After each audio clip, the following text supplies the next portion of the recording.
começando mais um Justiça em Pauta. No ano passado, o Brasil aprovou, após 2 décadas de discussões, a Política Nacional de Resíduos Sólidos. Essa política tem como objetivo organizar a forma de como o país trata o lixo, incentivando a reciclagem e a sustentabilidade. É sobre esse assunto que eu converso hoje com a doutora Karina Fiorini, que é especialista em Direito Ambiental. Tudo bem, doutora Karina? Tudo bem. Prazer recebê-la aqui no programa. Prazer é meu. Bom, o que é essa Política Nacional de Resíduos Sólidos? Nome enorme, né? Então... É um nome que veio para abalar, né? A Política Nacional, na realidade, são princípios, diretrizes, metas, é uma orientação para que se faça a gestão adequada dos resíduos no Brasil, né? Que até hoje são chamados de lixo e postos de qualquer forma nos chamados lixões.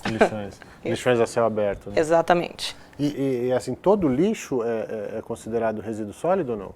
Ou tem diferenciação? Não, na realidade é só um termo correto de se chamar o lixo. Os resíduos são tudo aquilo que sobra, não é?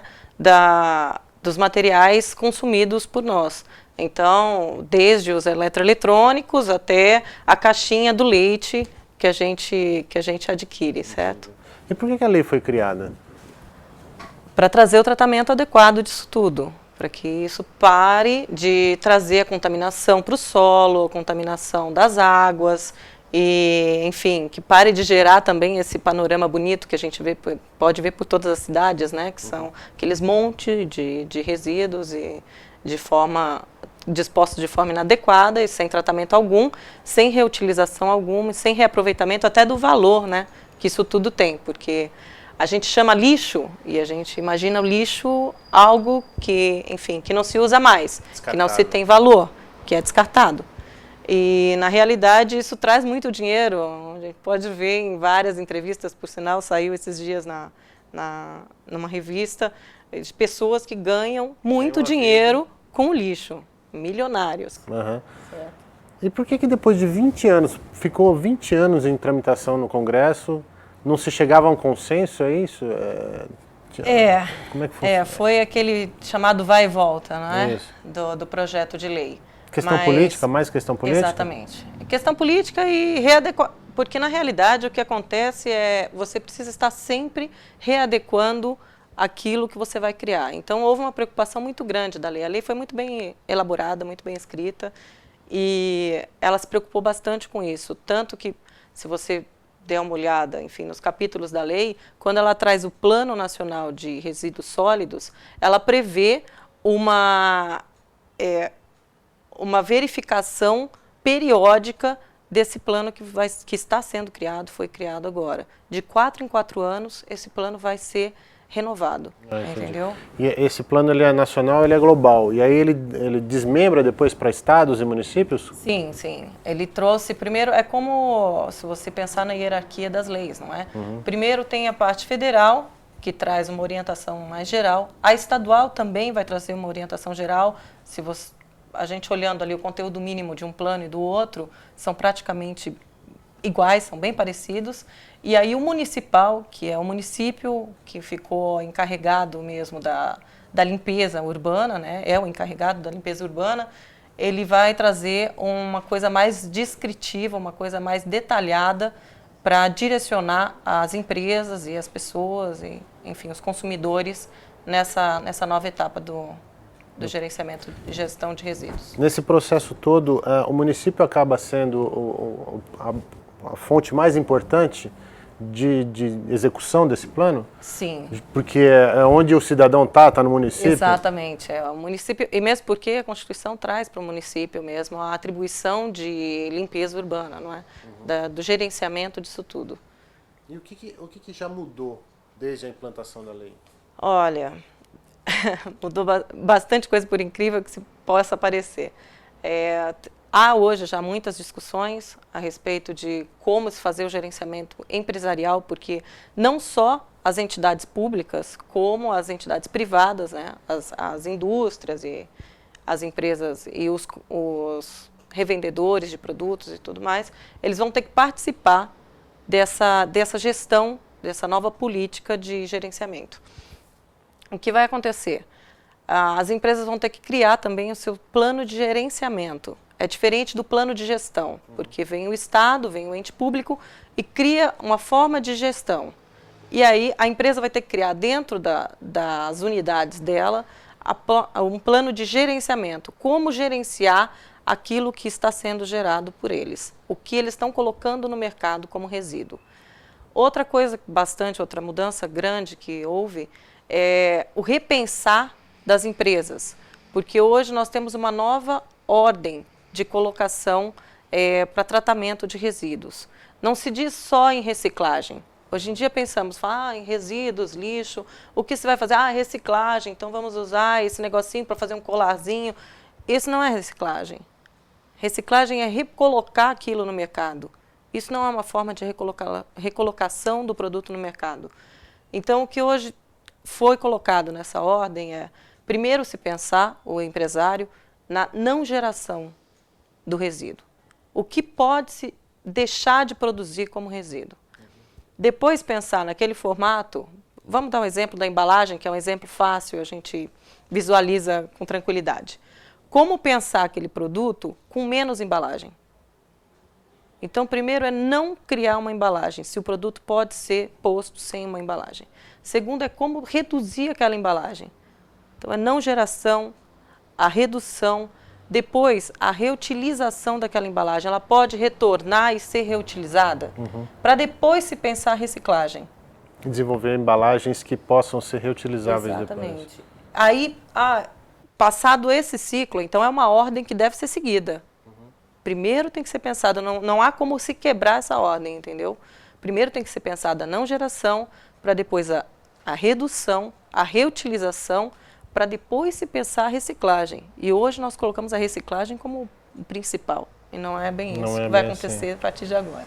A senhora acredita, um dos pontos principais desse plano nacional é o fechamento de lixões até 2014. Isso. A senhora acredita que a gente vai conseguir cumprir essa meta?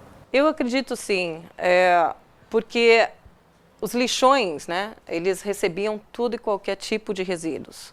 Hoje não é bem assim que a coisa funciona mais, porque dizemos isso vai acontecer, mas a política nacional está aí desde 2010, com o decreto que ela regulamentou também no mesmo ano, então ela já está vigente. Então, a partir de agora, não se pode mais ser depositado nos lixões, chamados lixões, que deverão passar a ser aterros sanitários, ou aterros controlados. Então, não se poderá mais depositar, por exemplo, aquela caixinha do leite, porque ela é uma caixinha que pode ser reciclada. E aí, como é que funciona? Tem uma seleção antes, é isso? Uma espécie de uma triagem? Sim, existe a triagem, exatamente, a triagem dentro daquela ordem que eu te falei também. Pensando, esse pode ser reutilizado, aquele deve ser reciclado. Existe já muitas ordens de coleta seletiva, por sinal, é um dos pontos que a municipalidade vai ter que colocar, vai ter que inserir a coleta seletiva para que aquele município que não tiver o tratamento adequado, um aterro sanitário para disposição desses rejeitos, que hoje são chamados rejeitos, são aqueles resíduos que não têm mais forma de tratamento. Que eu estava vendo, me parece que 10% só do lixo produzido é esse rejeito, que não tem jeito mesmo de geralmente reciclar. É orgânico, isso, e pode gerar até energia no final, entendeu? Mas mesmo dependendo do orgânico, ainda pode gerar adubo, pode ser utilizado de outra forma. Isso, pode ser utilizado de forma energética ou de forma bioenergética, né, que chamamos. Então, só esse rejeito é que vai ser depositado. O volume vai reduzir muito.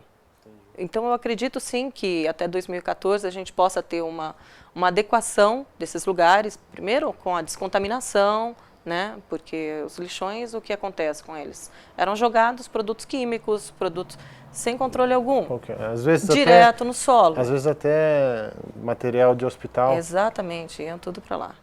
Então, ia direto para o solo. E aí, o que isso gera, o que isso acarreta para a gente, para o meio ambiente? Não é só aquela visão horrorosa que se tem, né, dos lixões. Na realidade, o chorume é um líquido produzido, porque o lixo, né, o resíduo, vem com muita água. E ele solta depois na sua decomposição produtos também, e água, que contém água.